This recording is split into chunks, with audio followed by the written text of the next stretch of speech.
no one really moves the bus in the middle of demo. Yeah. Change. Go for it. Oh my God. Once we got to Montana, we couldn't do anything with demo-wise or we renovation-wise. Yeah, we weren't going to work on it unless the thing could start.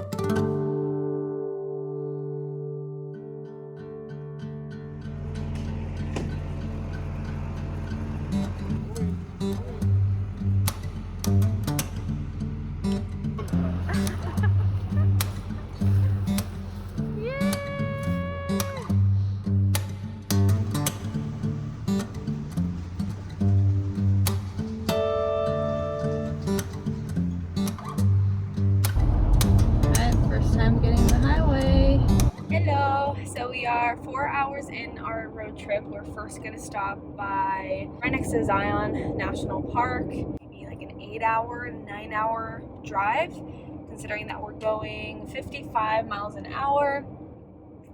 We can't go faster than that. Look how beautiful the sunset.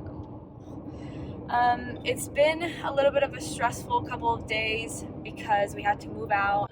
Found out the logistics regarding the registration is way more complicated here in California than I thought.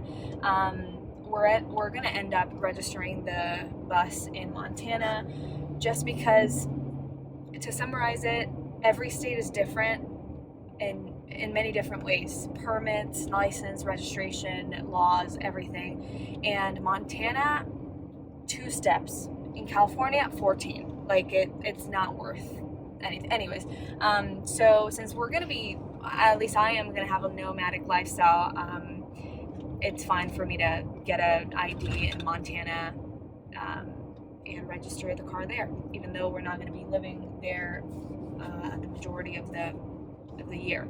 There was a myth that I remembered thinking the bus needed to have running water for it to be considered a mobile home. That's not true. They just literally need to see that it looks like a home, and they will put it in the registration that it's a mobile home for personal use. So that's something that I clarified, and that's not true. No one really moves the bus in the middle of demo. This is something that we decided to do because it's going to be more convenient and financially smart for us. But I wouldn't recommend moving in the middle of a demo because the permit is going to be a little bit more complicated when the bus looks like shit. Like, that's just what happened. But yeah, enjoying the beautiful sunset here and kind of hungry, so we're about to stop. Yeah, the adventure begins.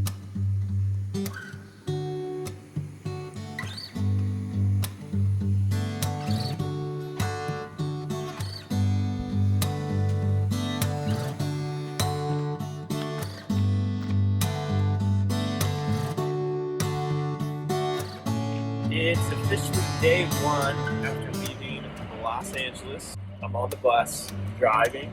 It's actually been super easy to drive. As you can tell, I slept in the bus last night. Me and Gabby did. Our bed's back there. All of our stuff too. And the journey is just beginning. I'm actually feeling better this morning than I did yesterday. Yesterday I was pretty stressed all day, even with driving. I was really anxious about leaving. This morning we woke up in Utah with some red rocks right in front of us and some beautiful views, and it felt good. Honestly, feeling better.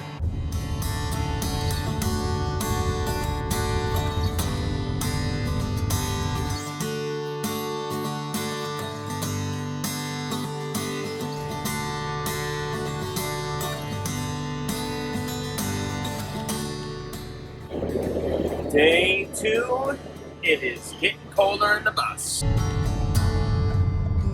We're going 35. And this is why it takes 3 days to get to Montana instead of 18 hours.